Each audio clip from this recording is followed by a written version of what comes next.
Hello and welcome to my channel, folks. Tonight, me and my esteemed guest here, Chris, we're going to go talking about over some Chris's exploits over his gaming years and what it is he likes and why he's a gamer.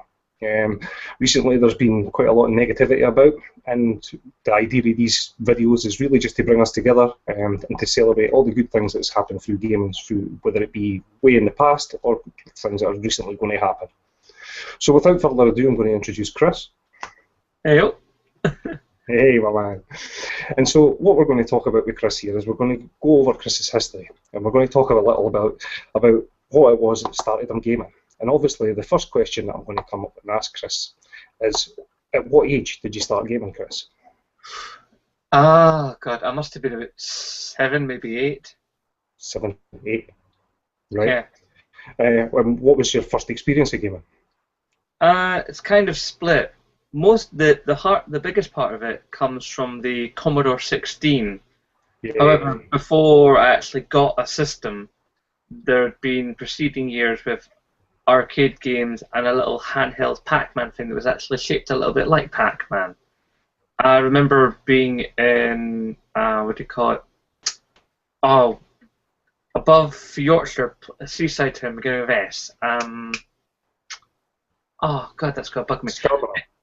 Aye, and there was the first original proper Star Wars arcade game, which actually had Alex Guinness's voice in it, and it was all wireframe and everything. But I just fell in love with it straight off. Went back like 3 nights in a row to the bugger. Yeah, I remember it well. We used to have one in the local arcade at Portobello, and it was always one of the ones I definitely headed for first myself. Great game, good memories myself. Aye. So, what was your first console then? Home gaming. What was the first machine you had? The Commodore 16. Yeah, definitely. Yeah. It was really long time ago. Some of you out there may not remember or even been born when that machine was out. Yeah, I was a Spectrum 48K man myself.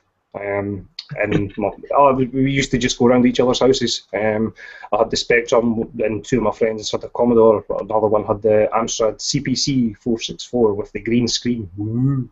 Green screen was special back in the day. Yeah, crazy, Yeah. man. The think that it used to take upwards of an hour to load a cassette tape of 8-bit data onto a machine, and if for some reason the tape stopped, you had to start all over again. And yet now people lose it if they spend more than 30 seconds on a loading screen. Crazy. Yeah, it's crazy. I remember it, but they used to screech. I don't know, did the 16 used to screech? Yeah, the sort of the sounds. It sounded like how internet used to sound before broadband. Yeah, remember it well. Yeah, sometimes you also had to like reverse the tape, didn't you? You had to play the tape for 15 minutes and then turn it over, start again. Aye, the turning over, and if you didn't do it really fast, it buggered right up.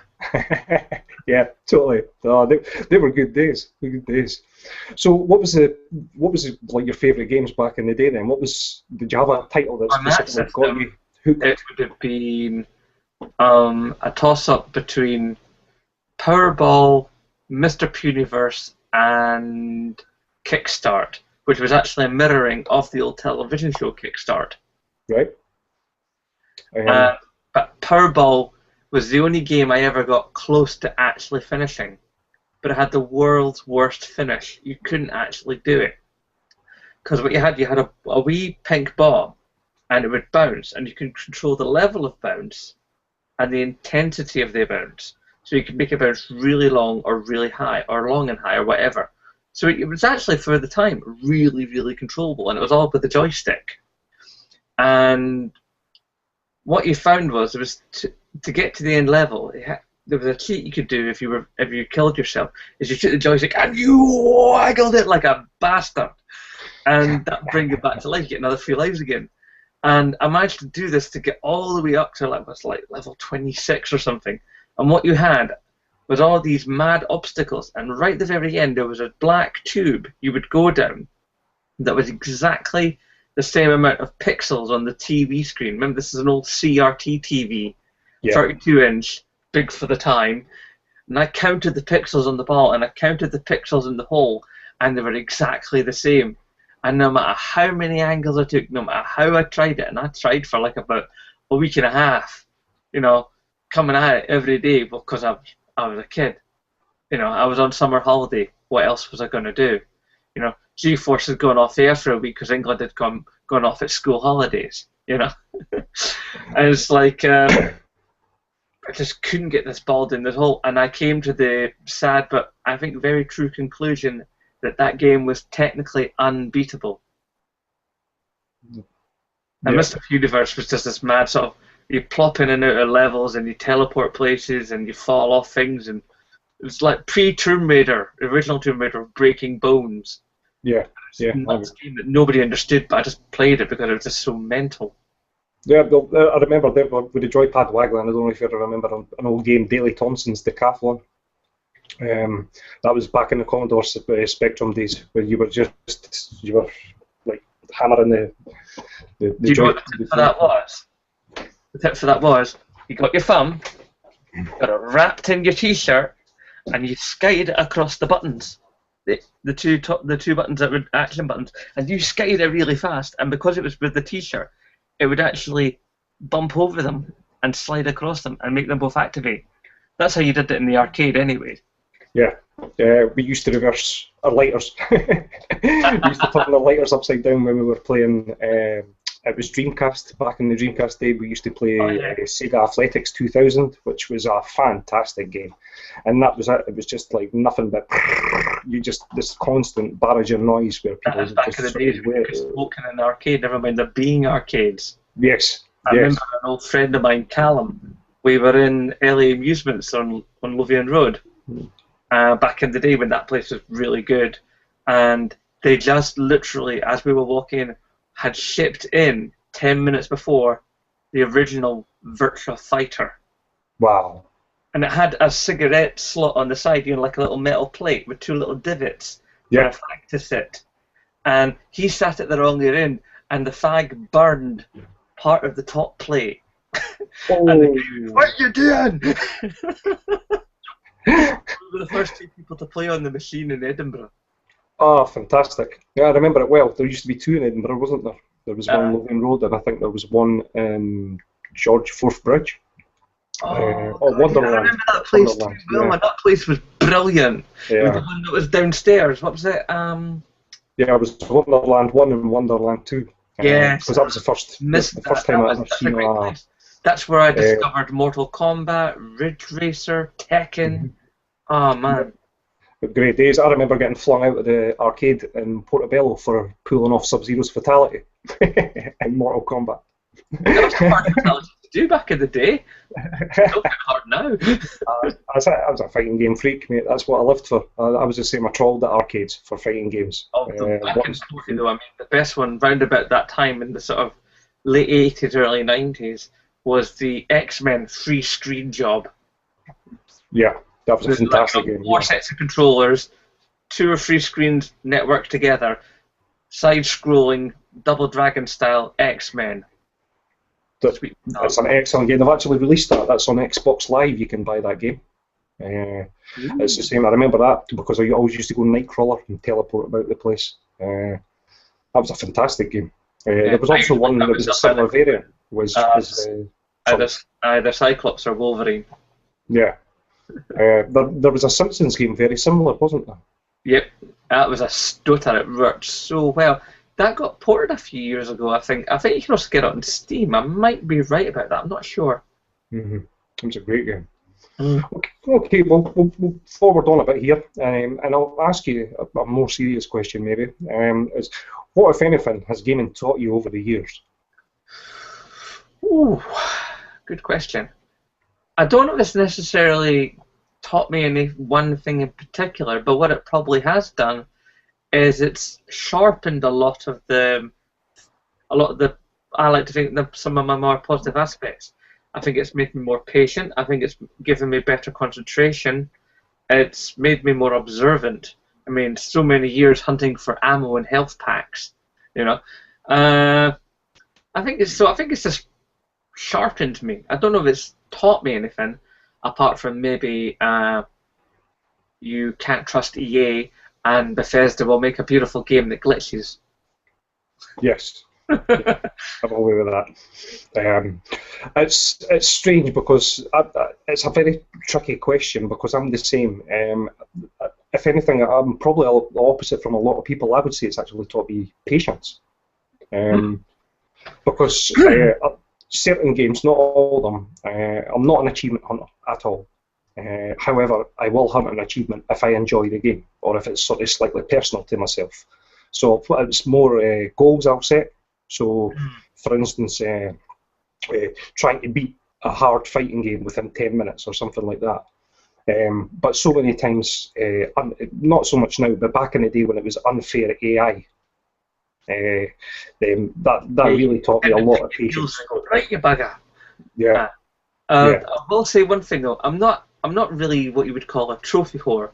I mean, I've only got 3 games that I've deliberately gone and got the platinum in. But that's just because I've really, really loved them. I thought, I'm going to suck the marrow from the bone here. You know, I'm going to get into every cranny. But that is my play style. You know, I buy a game, I play every inch of that game I can because I've never had a lot of money, so I get my money's worth. Yes, exact same. Yeah. So, have you made friends through gaming? Oh, yes. I mean, one of my longest gaming friends is a guy called, I don't know if it's his name online, so I'll just leave his name out of it. Basically, me and this guy, we've known each other since the old days of the original PlayStation. Down in Princess Street, they used to have the old HMV store, and they had the bit down below in the basement where they had like a Panasonic 3D reel, a PlayStation, an Atari Jaguar, and a Sega Saturn, and everybody would just go there and play. And there was this lovely gamers etiquette then that doesn't exist now. But what would happen is you'd have about 3 or 4 guys lined up, one behind the other, you know, bloke A, bloke B, blah blah blah. And as soon as bloke at the front died, he shifted his arse, and the next guy moved forward. You would so never get that now. No. I miss that. But that guy that I know from then, he's still a mate now. Even though he's living in Wales, we still text, we still call, and once he's got his PlayStation back online, I'll still be PSNing him and hopefully inviting him and kicking his arse online. Excellent. Yeah, I've met many a good friend, and a lot of my closest friends now I met through gaming. It's been strange small circles. There's actually been 2 or 3 people I've actually met. I've met in real life without knowing I'd met them virtually. That's happened quite a lot when I used to join Edinburgh forums and join up, like Xbox Edinburgh group or whatever. And so it was quite strange. But I would say I'm the same. I mean, I've made so many good friends over the years with gaming. So, what about other aspects? I mean, has gaming had any other like positive aspects of your life? You know, has it infected any other ways? I mean, is it social with the kid? What other positives have you took from gaming? Well, I've not introduced my boy to anything yet, primarily because a lot of the games I play are not suitable for him because he's not even 5 yet. Right. He's a wee bit younger than your boy. He only just started school 3 weeks ago. Excellent. I think it's just the common sense of camaraderie amongst gamers I've enjoyed. I mean, yes, there's some people that get a bit carried away, but by and large, as gamers, I think we're a decent mob. We look out for each other, we let each other know when there's stuff on, and I've had more sort of freebies and stuff, like handed my way from other gamers. It's like, hey, dude, I'm upgrading my system. Have a couple of games because I'll get bugger off on them from second-hand market and so on and so forth. And it's even little things like this, like YouTube and whatever. I've made some rather tasty acquaintances through that. I mean, it's even come to the case where my digital footprint, because of gaming, has increased. I've got Game the Company following me. I've got all free game stores in Edinburgh follow me, including the one in Perth. Bizarre. Perth. But yeah, I just like to think that it's increased my social circle. It's sharpened your brain because it keeps the hands alive and it keeps the brain alive because the whole increase of I think words tonight of motor function. The whole muscle memory and that. So to me, gaming is just one of the best things, and I completely agree with what Darragh O'Brien said in his stand-up show. What was it? Crack Dealer. What he said about gaming was absolutely true. Yeah. I've seen the first one. I believe there's 3 of them now, I think. I believe there's 3 of them now. I caught one of the science thing. You know how they do that science sort of live science event once a year on the BBC. Oh, yeah, he done. Well, there was highlights from his show then. I've never actually tracked it down and seen the whole thing myself. I've only seen snippets from sketches, but it looks really, really funny. A very intelligent man, and he's an avid gamer as well, isn't he? Mm-hmm. It's amazing how many people you find out are actually really into their gaming, that have been people that have changed stuff or have really a super creative streak. I mean, Robin Williams was a huge gamer. Darragh O'Brien's a big gamer. Ed Byrne, the comedian, as well, another big gamer. And there's so many people you come across and they go, oh, they're a gamer as well. And it often turns out to be the case that they're very creative people, which I find interesting. I suppose it's a slightly more laid-back social activity than a lot of others. I think you'll probably come from the same age as myself, where it was local co-op. Everything was local. On the couch with your mates? Yeah, on the couch. For 24 years, I've been playing Pro Evolution Soccer every Tuesday night. Every Tuesday night, and it's just me and a crowd of guys, and it's just about us getting together more than it is actually playing the game. Because God knows, every week I get hammered. 97, 98, I would have a good half dozen of my mates on my old couch, which is this big, long, deep couch. You could put your feet right, the edge of your bum was right back at the end. And I would have like 6 mates, all just on Soul Calibur. Yeah, awesome. Yeah, but for me it was 98. I was working in the Odeon cinema, and I was getting good money for a young lad, to be honest. And it was the first sort of really nice, not flat screens, but the 28-inch, really nice sort of like Sony and Panasonic TVs that were coming out around about that time. What, like the Trinitrons? Yeah. This was just the sort of birth of the Trinitron era. And I had my first surround sound system, and we used to sit in my old house, and there'd be a line of us, maybe 6 or 7, and the Wipeout had just came out, and I had a Denon amplifier and JPW gold monitor speakers and stuff, like just a chav pad really, and it was just full blown Wipeout, and all you could see was like a massive 6 heads going at the same time. It's a great memory for me because it was something. I mean, that was one of the things that they actually used to sell the movie Hackers. Yes. Was the big Wipeout section in it when they got Angelina Jolie playing Wipeout. Yeah, I'd done the Sony. Oh, what was it now? It was the Sony Showcase, I think it was called, at the Odeon Cinema, which they hooked up the Wipeout, and I think it was Tekken 2 at the time. To the big screen, which was awesome. That was a great event. But obviously, I had played it so much beforehand. I had completed Wipeout 1 before it actually came in for the event, and so when I went on, I was just blowing everybody away. It was great. So, what would you say has been the greatest aspect of gaming, then? What would you say overall, more so now than back then? What would you say is the best thing about gaming? The fact that anybody can do it. Anybody can do it. It might be a bit of a learning curve, to learn the controls of any particular game or any particular gaming equipment, like a keyboard and mouse or a gamepad or a wavy stick, or even like touchscreen controls. But once you get past the learning curve, anybody can do it. From a 5-year-old playing SpongeBob SquarePants game on an old PlayStation 2 that he's got from his uncle that doesn't need it anymore, to like a granny who runs around in Grand Theft Auto 5 taking out her miseries of the world about the gas board while using Trevor to beat people senseless. Ah, totally. I know so many people over the age of 50, 60 that play Wii Sports. They still play Wii Sports, and that's a fantastic invention of Wii Sports.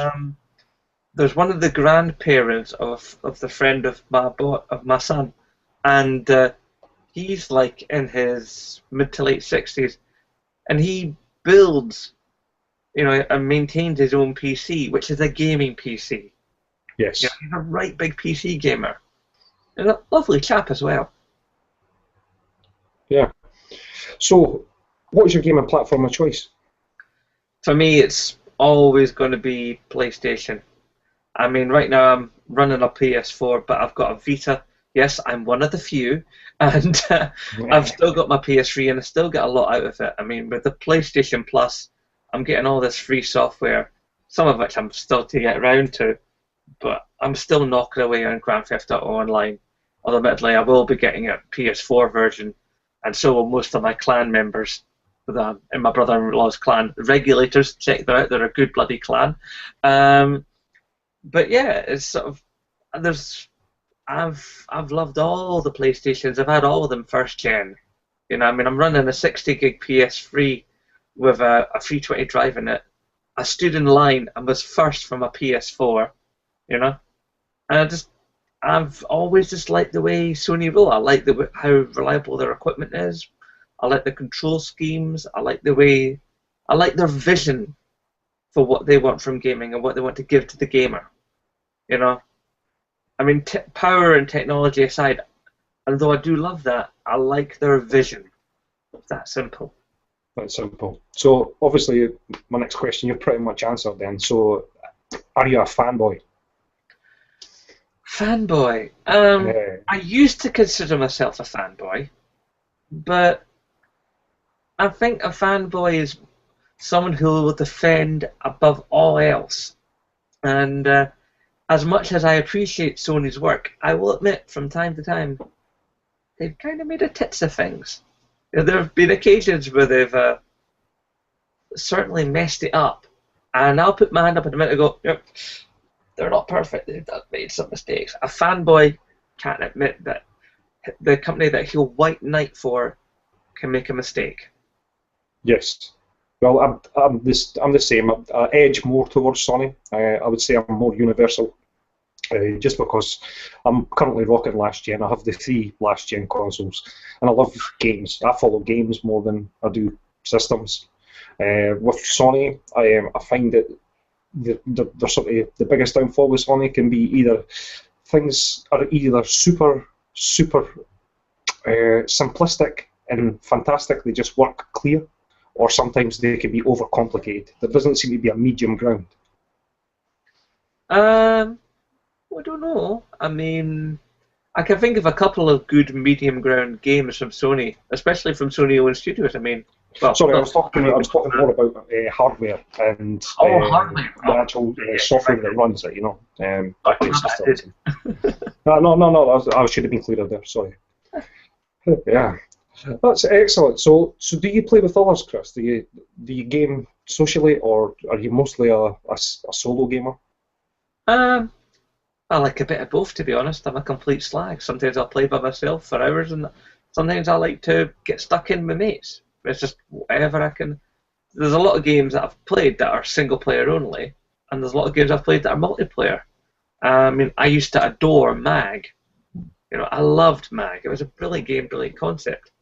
But then there's been many a thing I've played it, like Metro Last Light, and I adored that, but that was not online. To me, it's all good. As long as it's a good game, it works well, chances are I'll play it. Although, admittedly, unlike yourself, I'm not a football guy. Never mind, as I say, it's a whole social aspect. Mm-hmm. So, what has been your greatest gaming achievement, and why? Ooh, greatest gaming achievement. I think purely in a gaming sense, it's probably my first ever platinum. I remember I got my first platinum with Mod Nation Racers. I really, really, really loved that game. And in fact, to the point where as soon as I saw it on PlayStation Plus for my Vita, I snapped that baby up. I just really loved it. I built so much stuff. I mean, one of my early videos on my channel, before it was a channel, was a whole bunch of stuff that I made, and I made other stuff afterwards. But I really got into that game, and that's why I platinumed it. It was the first game I went to platinum. And I wanted the platinum because I really fell in love with that game. Yeah, I remember it well. We got it free on the PSP when Sony Network went down. Oh, yeah. I chose great game. Yeah. Well, we hadn't played it at the time, and me and my son would just sort of share the PSP between ourselves. And it was just, I agree with you, it was a great little game. Excellent. And have you done it with any others? I mean, has that been the standout one for yourself, or do you find that you pick and choose? Have you invested a lot in a game and not got that? Quite a few games I've invested time in. Mm-hmm. There's been even a couple of games that I've invested time in that I didn't think I would end up doing so. Like one I remember speaking of in one of my early videos was Tron Legacy. No, sorry, Tron Evolution, sorry. But came from the movie Legacy. And it's like a precursor to the movie. You sort of see how the coup that took the system over. Sorry if I'm plot spoiling for it, but it's not Tron Legacy. See it. That's rocks. Okay. Yeah, no, that's where I am a fanboy, is Tron. Oh, that's it. Play the game first, that's what he's trying to tell you. Aye. Anyway, so with Tron Legacy, the single player it's fairly standard fare. It works well, but it wasn't the most electrifying story, but it was enough to keep you going, especially as a Tron fan. But when it really came alive was in the multiplayer. The multiplayer was so solid. It was beautifully built. I never got kicked from a lobby because of a lost connection. Games started like that. But seriously, I've never been in such a fast set of lobbies. And every game mode was built, it seemed like, to order. It was like a fitted suit for each game mode or the online mode. It really was lovely. To the point that when I was playing it 2 years ago, the game had already been out for like 3 years. People were still coming back to that game and still competing in the online mode. Speaks for itself, that. Yeah, it totally does. I was the same with a game called Defiance. Oh yeah, I know Defiance. Never played it. I did try to watch the series. Yes, well, it was fantastically woven together. There was a lot of terrible bugs to start with, but gradually, over the space of the year, it really did pick up, and it got a lot better. But the whole first sort of MMO feel, the first time you actually, when it works, and you're all together, and there's maybe 40, 50 of you taking on a night like a 200 feet monster. It's just fantastic. It's such a good game. I got that on release. Colossus? Oh yeah, man! I just recently finished Ico, which was really good. I picked it up on PlayStation Plus, and it was good. Yeah, it was a really good game. But there's one coming out soon. I can't remember the name of it offhand. A Sony title for the PS4 that looks very similar to Ico. You're not talking about Last Guardian, are you? No, not at all. No, it's not. That's Last Guardian's just Last Guardian is never happening. No, that's the same studio, isn't it? No, it's a totally different studio. Just about a little boy that's sort of trapped on an island, and he has to. There's a tower in the distance. You may have seen the trailer in E3. Is that really beautiful one that looks like it's almost like a watercolor? Yes. It looks like it more belongs in the Nintendo system, except it looks really nice graphically. Yes, that's the one. What you mean. I can't remember the name of it, but that does look very interesting. That and No Man's Sky both look hugely interesting. Yes.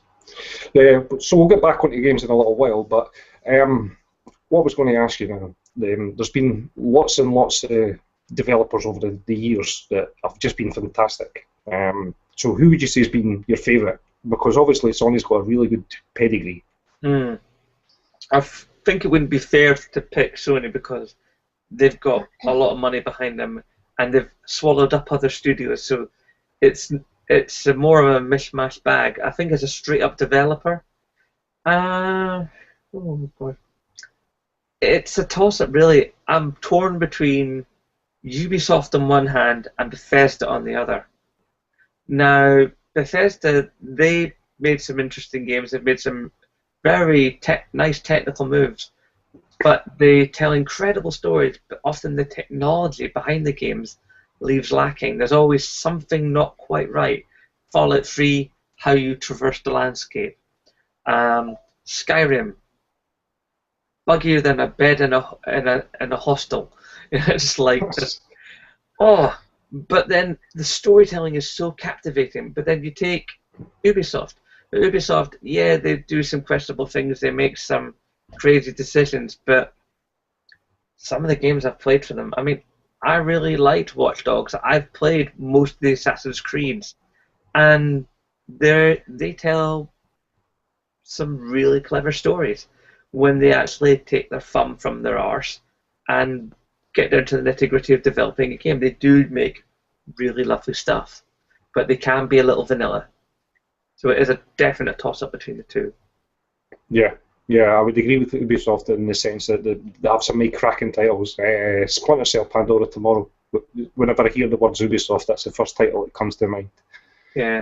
There's another downside to Ubisoft, just thinking about it as you spoke there. Sorry, it just came to my mind.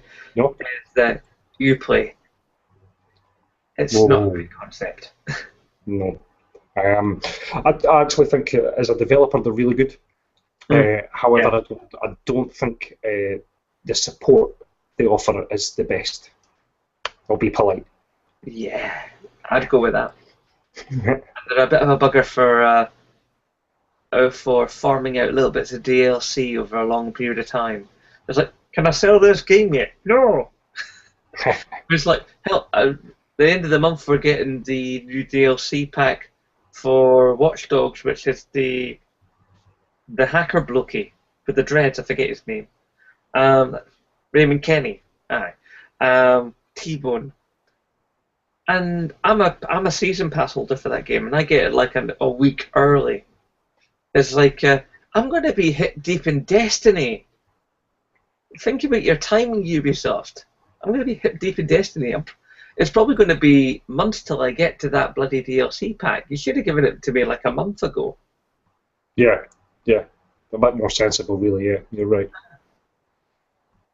Excellent. So, if you could get a game, any game you wanted, yeah, what would you like to see remade, remastered, created again, or just given a sequel to? Ooh. Now, this is something I've spoken of in the past. I think what I'd like to see is not so much a title, it's more a genre. I'd like to see fighting games get a complete reworking. Because to my mind, fighting games, all they can really do now is get prettier. I mean, okay, you have Mortal Kombat X, it's far from pretty because a lot of really gruesome things happen, but the graphical fidelity and the look of everything is exquisite. It's beautiful, and smooth frame rate. As somebody that's studied martial arts for 15 years, I've become disengaged from fighting games, and I used to adore them. Really properly love fighting games. But I just don't feel like I'm being taken anywhere new by them now. There's nothing new in a fighting game. It's like, I know when I pick up a Grand Theft Auto, they're going to have done something new. When I pick up Destiny, I know this will be something new. I need something more than shiny. Yes. I don't mind if it's even something as daft as wearing a peripheral that like measures my body movements, or not connect. But something new, something deep, something that makes me feel part of the game, that makes my heart race. The only fighting game I can think of that had me properly going in the last few years, and this might sound a bit strange to some people, but other people that have played it will follow me on this. The fight Lights Out, the move title. You have 2 move sticks, and you work up a sweat. and your heart is going, and it's visceral. You'll feel part of it. It was a brilliant game, and all the critics hated it. IGN hated it, but there's a slew of videos on YouTube from guys going, "Oh man, this game's great for workout," and and the way you just slam in there, and when you actually throw in a punch, you see that punch replicated on the screen, micromillimeter from micromillimeter, and it's so satisfying. And that kind of satisfaction needs to be reined in and brought and spin it in something like Tekken. Because Tekken, for me, has the best fighting control system I've ever had in a game. I mean, you know, each button being a body part, you know, circle, X, triangle, square, you know, this thing, that thing, that, you know, I just love how it's so simple yet it works. And it had the same sort of electric vibe as I got from the fight, mixed that into Tekken. That's it. Underpant elastic across the room. Yeah, I would agree. I've said to you before about Tekken 3. I think Tekken 3 was the pinnacle, pretty much, modern fighting games. Yeah. I would love to see a return. I would love to see a far more technical fighting game. I would love to see Tekken return to its roots and take out all these silly characters that fly about and the robots and people that slide about the ground. And yeah, like, I agree. To see an actual replication of a martial art or various martial arts and pit them against each other with a similar, like a blocking system that Virtua Fighter had. You know how it was the 8-way system, the parry system? Yes, that was a lovely touch. I think the main thing I would like to see, though, in any given fighting game is you pick styles, but what you actually have is you. You know, like you got these booths, like in some shopping centres and stuff, that like scan you for 3D modelling for a little clay figure. Yes. Have that. You know, have a couple of places where you can go. You pay a couple of quid. Sony take the money. They scan you, put you in the game. You know, and that game character could be transferred to other things like other games. You know, EA had Game Face, if you remember, on the last gen. I definitely remember on the first Xbox, you could EA Game Face. You took a picture of the front of your face, the side, and in the back. Little problem with solarization, but it was a good idea. Yes, but if you had a booth in game, as you say, like, because that would be the best place for it. Oh, just a little booth the size of a shower that you stood in and you scanned. Imagine the money that EA would make just from FIFA sales alone. Oh, that'd be printing money, printing it. It's a great way. It's a great idea though. So the initial cash outlay though, that'd be the motherfucker. Yeah. Well, I suppose you're actually not getting anything for your money though. So technically they could do it really cheap. I mean, if they were to charge maybe say £5, you're not actually coming out the shop with anything. I mean, that's true. I mean, you're not coming out with a little figurine like you do for those. Yeah. Like Asda the Jewel, they've got that tent thing, and you pay 60 quid for a ceramic figure that's about yon size. Yeah. You know? Yeah. I mean, they could scan that and then send you the email code. Put the code into your game, download it from their server. It wouldn't be much hassle. Totally, it's so doable. I would do it in a heartbeat. Oh yeah, definitely. You'd probably be picking the right clothes to wear. That's it. Go in there in your buff, mate. That'd be the best way. Go in for any game. I just have this. I have this image of some poor game member of staff, sort of like pulling the curtain open, or some guy going, "Are you nearly? Oh God!" I have put me off that idea now.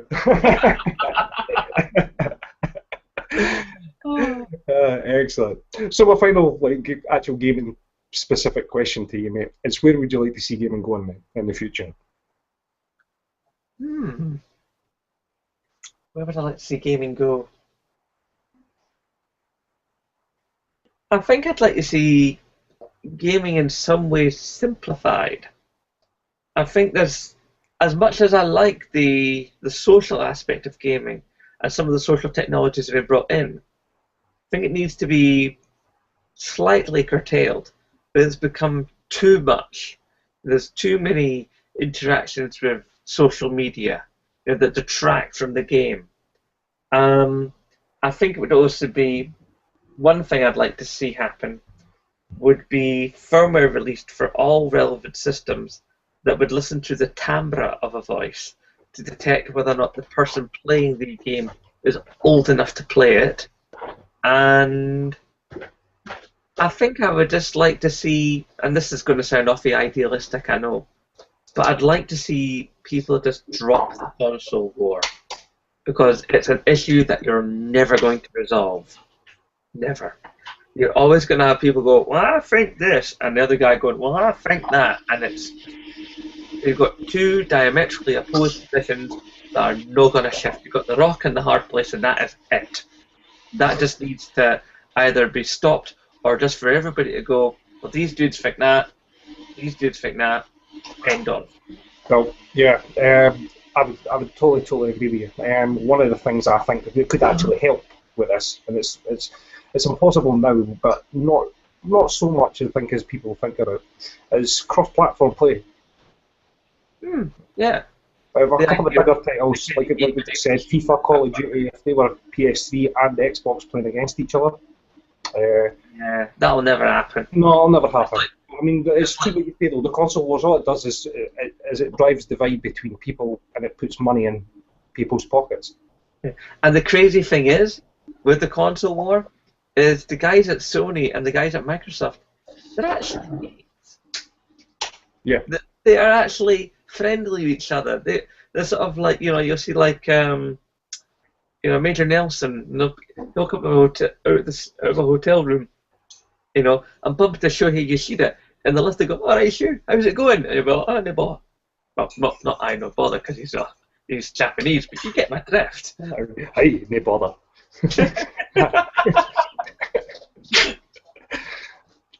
No, but it's true though, because I mean, you can totally imagine them all getting together, Phil Spencer and, like as you say, Major Nelson, like just like having a laugh. I mean, the first people to congratulate each other at shows recently has been obviously Microsoft and Sony. I mean, yes, there's the banter. I mean, we all remember from E3 when there was the whole, here's how you share your games on PS4. That was fantastic.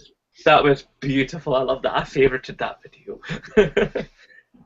But yeah, there just needs to be a little bit of reality taken. Excellent. Well, thank you for answering my questions tonight, mate. That's been appreciated. It's been really good hearing some insights from yourself. And as I say, in the next coming weeks, we're going to be doing more. And I'm going to try and do my best to get people from each different console, PC gamers, every gamer, even mobile. I say that with such a condescending tone, don't I? Mobile. To get in there. Getting your tone right, because it sounds different in here than it comes out here. I've said one or two things in videos that sort of like, and then I've listened to it back after a day or two ago. Oh, that sounded different how it sounded in my head. Shit. Don't. Yeah, don't. Totally. That is the word. So, obviously we've finished these questions, mate. So, the thing I'm going to ask you now, more personally, what are you playing now, and what are you looking forward to? I think I might have answered that, but I'll say just in case I didn't. I'm just playing a whole ton of GTO, and I'm waiting for Destiny, with a view forward to Drive Club and Batman Arkham Knight. Yeah, good choices. Definitely. I've been saying, I've been going backwards on my PS3 lately, just finishing off the PS Plus stuff. I just downloaded that PlayStation All Stars. I've not tried it yet. I've loaded it up, done the updates as usual, and then I've not actually touched it. Recently went back with all the hype over the horror genre. Oh man, I love horror games. I've been going back and playing Siren Blood Curse, which is really, really good. I picked it up for pennies on the PS Plus sale a long time ago. The only horror game I'm really looking at is the Resident Evil remaster. Right. Properly nice. And I'm kind of hoping they keep some of the original dialogue. Obviously, we record it, but I'm just looking forward to this generation version of, what's this? It looks like blood. Chill, I'll be over here investigating this. Yeah, totally. I mean, it's so cheesy. I've got the last one on the Wii, the remake. So this is the remake of the remake, is it? That's They coming. did the remaster, but it was like all sort of like brought the graphics up to date. It was still the same graphics, but it was like running with more lines of code. And so it Yeah. looked sharper on screen, but it had a strange effect because when I played it back in the day on my old PlayStation on a 16-inch telly, it looked wonderful. Playing it about a year and a half, 2 years ago on my friend's 42-inch LCD TV. Oh dear. Yeah. Oh dear. That was the exact same with me when I picked up the Wii version. Mm. For me, it was obviously the whole unidirection controls. You know, the left, right, forward, back, and that was I just could not gel with that. Obviously, control schemes have came on so much with the analogs. I found it incredibly difficult to go back to the original sort of The old tank controls. type controls, because I can remember when Resident Evil 1 came out, I was actually staying at a friend's, and I was sort of a month or two in the house, and it came out. I'd been working, we got this game, and it was supposed to be fantastic. And then I remember sitting there. We started it on something like a Thursday night, and I think Sunday morning or something we finished it. We just done this massive marathon session, and we were twitching because it was an Impact back then. I mean, it's not scary as much now, but back then that was a scary, scary game. Oh yeah. I mean, you properly jumped at some of the zombies.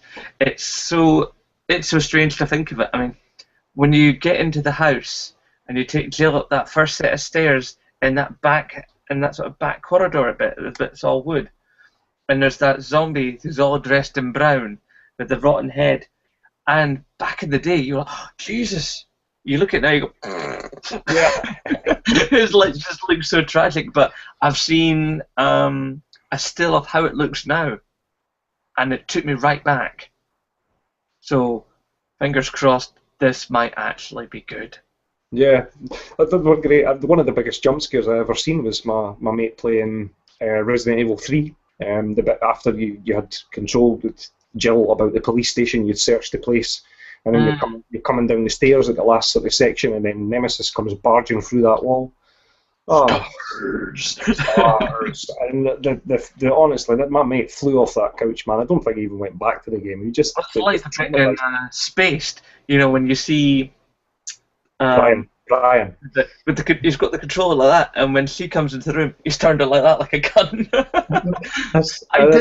I actually did that once. I remember clearly. So it's a lovely bit of life meets art. Yeah, totally. That's such a good episode of Space that when they go to Brian's gig, and he grabs that peg, grabs the couple at the table, and it's like, "You've got to get out of here." It's just great. Yeah. Yeah. No, I'm psyched up for Destiny myself. I mean, I've been waiting so long for it. I've been an avid Bungie man for years. Like Seventh Column. I've beta tested, I think, every one since 2. I just love Bungie, really. It's a fantastic developer. This is my first foray into the Bungie form, but I have seen what they've done in the past, and I've been reasonably impressed with it, and have to admit, as a PlayStation guy, a little bit jealous. So it's nice to have them along. Yeah, well, that was the thing. I was the same myself with Uncharted.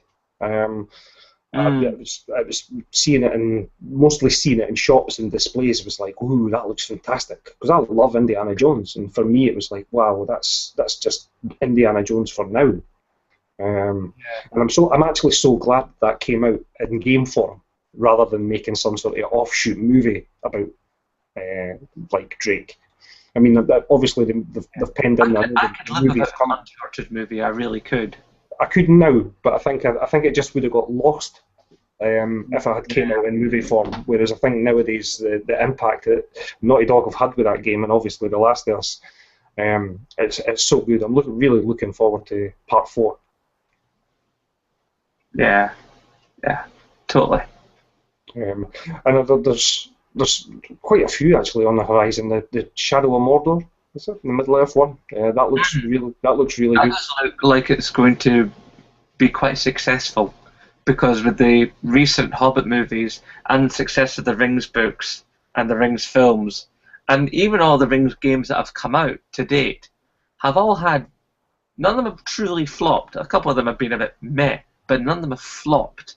So I think, as they get the balance right, between the look of it, the length of it, and the fighting system, if they stick in a bit of crafting, and they're careful how they market it, I think they're on to a winner. Yeah, the whole Nemesis system, I'm really, really interested. I think that's the main sort of thing that's pulling me towards the game, is the Nemesis system, where you can... It will be the case for them, though, to differentiate themselves from Skyrim. Aye. Yeah, I can see that. Yeah. I mean, I want Skyrim remastered. I've been through all the Elder Scrolls. Well, I never played the first one, was it Arena, but I did play like Daggerdale or Daggerfell Forward. I love their games. Because I know, like as you say, Skyrim was buggy, but to me, Skyrim was a true sequel to Morrowind, and Morrowind was one of my favourite ever games, especially on the old Xbox. I had the Morrowind Game of the Year edition, and that sucked out so many hours of my life. I know some people that took a whole ton of Oblivion and just let it take their lives. Mm-hmm. Oblivion was a big game. Yeah, definitely.